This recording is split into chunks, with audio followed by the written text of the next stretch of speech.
Hello friends, Christian here with BrickLifeCrisis again. Today we're taking a look at the People Pack Space Research and Development. This is a LEGO City set consisting of 209 pieces.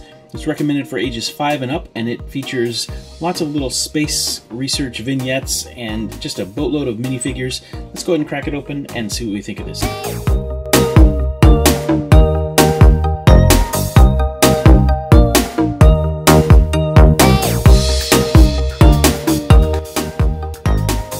Alright, here it is, set number 60230, the Space Research and Development People Pack. As you can see, we have a bunch of minifigures and some little builds. Let's go ahead and take a look at each of these components one by one. Alright, so the first little vignette we have is this G-force trainer. I'm not sure what the technical name for it is, but basically we have one of these things that spins around really quickly and it gets the people so dizzy that they're about to pass out, or maybe do pass out, and almost certainly at least a few of them get sick. And in fact, one of them does get sick. It's a good thing there's a trash can nearby.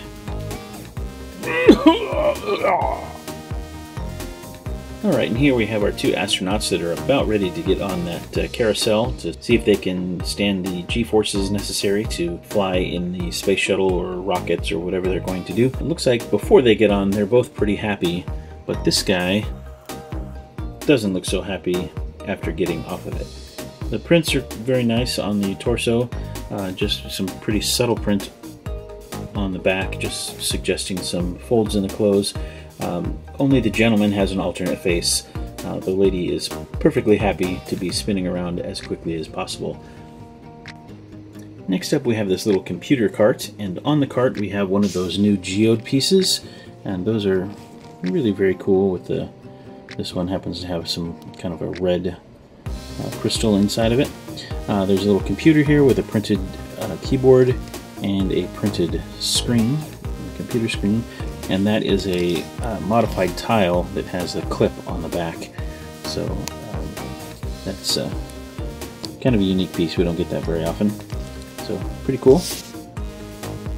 Next up we have this rocket thruster test. This guy's on a bit of a turntable. I'm not sure why necessarily, but I guess this is just to test out the thrusters and make sure they're working the way they're supposed to. And working on those thrusters to make sure they're working properly is this young lady. She has a red coffee mug, of course. Nice prints on her torso and waist and legs. Cool hat hair combo with the ponytail and the hard hat. And she has an alternate face. If she gets too close to that rocket thruster, she ends up getting a little smoky.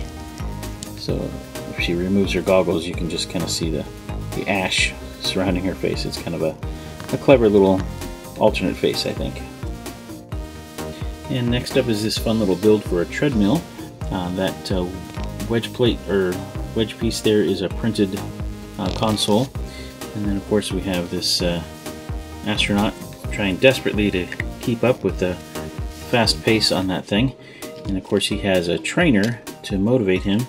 And she has some pizza there dangling from some apparatus to act as a kind of a carrot for him.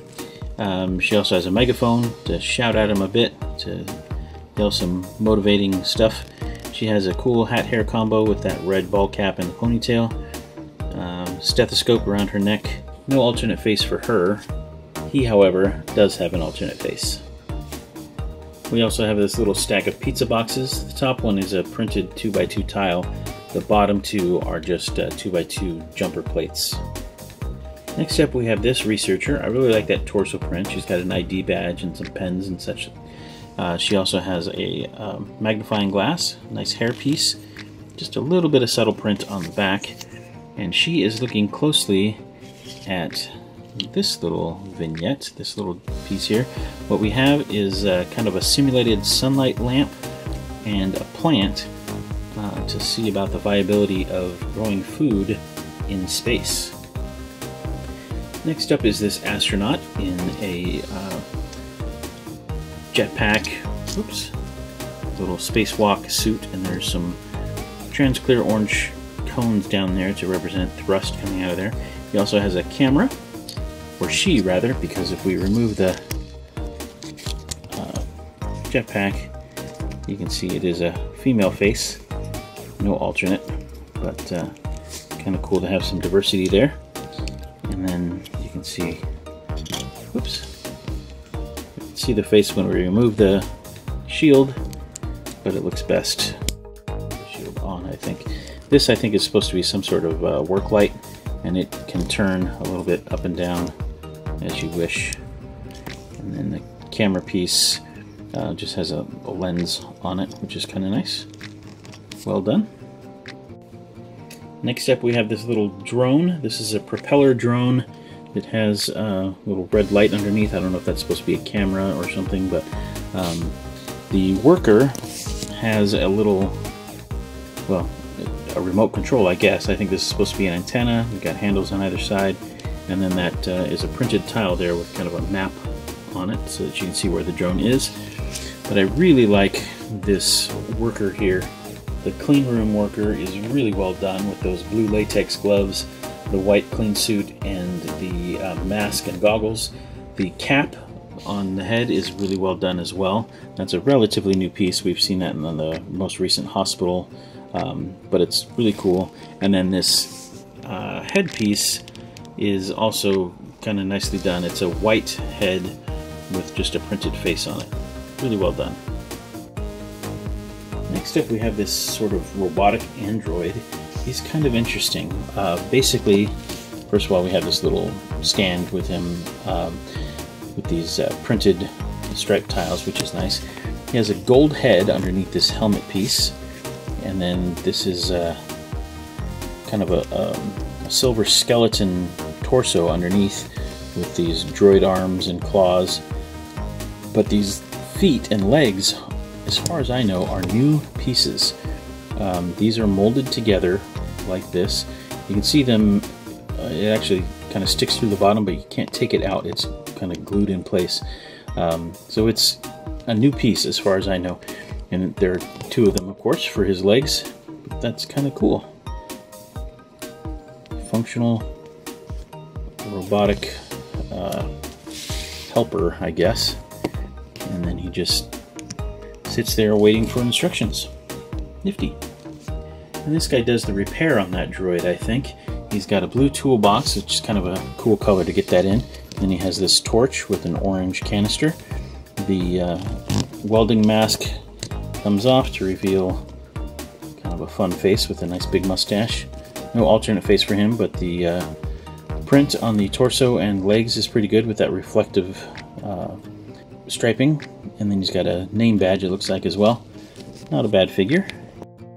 Next up we have this guy who is either training for surface exploration, or perhaps he is supposed to actually be on the surface of another planet about to plant a flag. It's just a small little bit of terrain with a little geode piece down here. It's just built up with a couple of sloped pieces. The astronaut itself is pretty good in that pale blue with some darker blue details.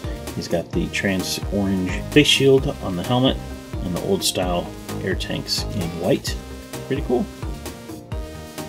Next up we have this reporter and the cameraman. The reporter has a microphone and he's wearing a nice suit with some dark hair, a red tie, just a little bit of print on the back, and no alternate face.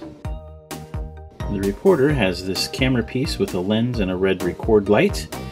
He's wearing a very nice shirt. I wonder if I know anyone else that might have a shirt that looks something like that.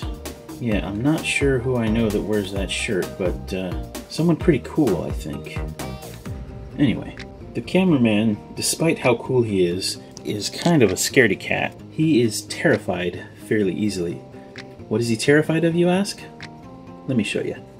This astronaut decided to play a little joke on him, and he has an alien mask, and this guy thought that perhaps he was encountering a real alien.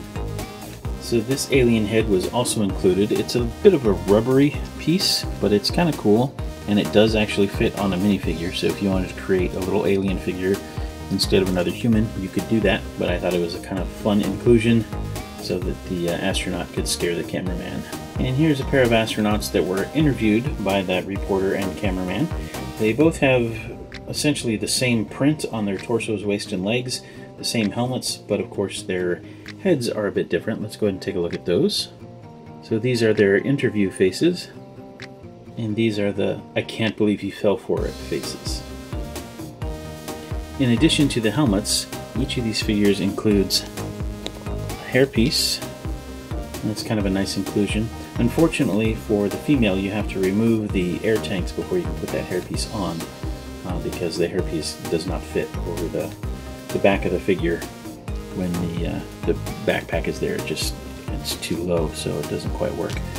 And we did have a few spare parts with this set, including an extra microphone and whip. So this set retails for $40 here in the US, which is a bit much when you take a look at the piece count of 209, but when you consider the number of minifigures and all these little builds, it's actually not a bad value, and the price is right in line with the other People packs that they have released in the not too distant past. So anyway, I think this is a pretty cool set. I like all of these little vignettes. There's some really nice parts for usage in other things. The figures are great, and overall I think it's pretty cool. And even though the price to part ratio is not great, what you get is actually pretty good. Anyway, this has been Christian with BrickLifeCrisis. Hope you enjoyed the video. If you did, please leave us a like. If you have any questions or comments, feel free to leave those below. And as always, thanks so much for watching. Take care. Bye for now.